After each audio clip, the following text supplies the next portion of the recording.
So REBT or Rational Motor Behavior Therapy is one of the most influential approaches to cognitive behavior therapy, and it employs cognitive, which is thinking, emotive, which is feeling, as well as behavioral techniques to treat psychological problems or disorders with which the clients come to us.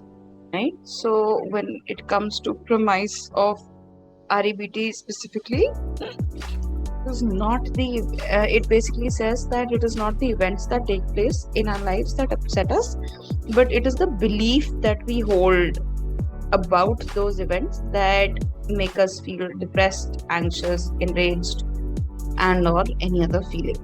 And according to Albert Ellis, like Asha mentioned very rightly, a vast majority of us really wants to be happy. So what he essentially said was that most people do not want to be sad and want to remain happy, because of which it is easier to sort of treat.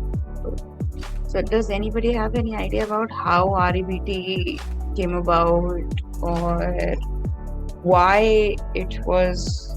So that way, every therapy has certain goals. Now, what do you think REBT's goals can be? Ma'am, it's like live more rational and productive life. Change. It's like live for a client or for a person, like live more rational and productive life instead of irrational or creating so much of disturbance because of belief system, and change the way a client thinks. Like in even REBT, there are some goals for clients and even for the counselor, we can say. Okay. So, for counselor, we can say change the way client think, because uska jo belief system hai, we have to create some walls between it so that a person can think rationally and reconstruct the idea of schema. As I said that after creating that wall, we can easily find out where the problem is in that belief system, and we can reconstruct that and change the self-defeating habit of thoughts. Like sometimes people says that I'm not good for anything, I don't know anything, and I'm bad in everything. So these simple sentences shows that a person is having negative self-esteem, and we have to change that thought pattern. Okay, very good. Anybody else wants to add to that? Ma'am, we want the patients to get out of the idealistic world and actually face the realistic world, like understand that what really is the world like, and adjust to the world better, instead of just depending on their irrational beliefs or thinking patterns, like negative thinking patterns, which will actually send them in a different zone altogether. Like now she is telling us about so many examples, like we have self-defeating behaviors and thoughts about our own self as well as the world. So those thinking patterns have to change, and that will be giving them a more practical and realistic approach, basically. Okay. Anybody else wants to add to that?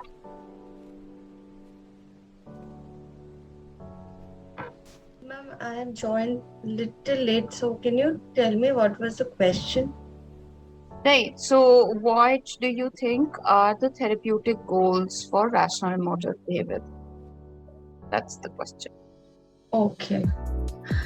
Ma'am, the therapeutic goal for rational emotive behavioral therapy, I feel that, turning irrational thoughts to rational, basically to rationalize. And also there are a lot of things, like we say we expect this, expect that, but that becomes demand, and that becomes there are a lot of irrationality which occurs, which we don't understand through these demands.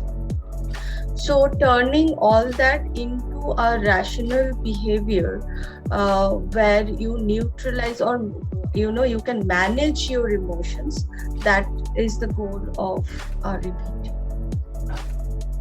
All right. Anybody else wants to add to that?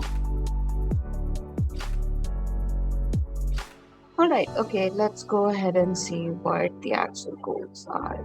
So, the first goal is to develop the necessary skills in the client so that they themselves can easily identify the irrational beliefs, dispute them, and then replace them with the rational ones. So, very rightly pointed out.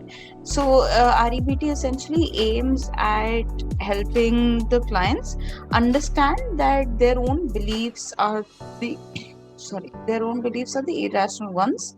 They need to challenge their own beliefs and then replace them with the rational ones. That's the first goal. The second is that REBT attempts to teach the clients to examine the rationality of the beliefs empirically and change the self-defeating beliefs. So, by that, what it essentially means is that even if the people are able to identify their own irrational beliefs, they should be able to change them based on the evidence that they have empirically. So, say for example, if I have a belief that all dogs bite, but I need to understand that that is specific to one dog that probably bit me. It's not, it cannot be generalized to every dog out there, right? So there has to be proper evidence empirically based on which the wrong or the irrational beliefs need to be examined and disputed. Next is that the socially sabotaging conduct is changed into a self-healing one. So the client learns to solve his or her problems in a socially effective manner. So what Albert Ellis talked about here is basically that because of the irrational beliefs, clients tend to behave in a certain way.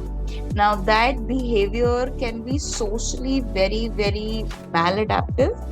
So that way, once every client learns how to identify their irrational beliefs, client also needs to learn that these beliefs lead to maladaptive behaviors. Now, once the irrational beliefs are changed into rational ones, even the behaviors associated with those beliefs also needs to go away. So this is the reason why Ellis very clearly said that the behavior or the conduct needs to be socially effective. So besides changing the cognition and the emotions, REBT, the B is the behavior in REBT. So it does cater to changing people or the client's behavior into socially effective behaviors.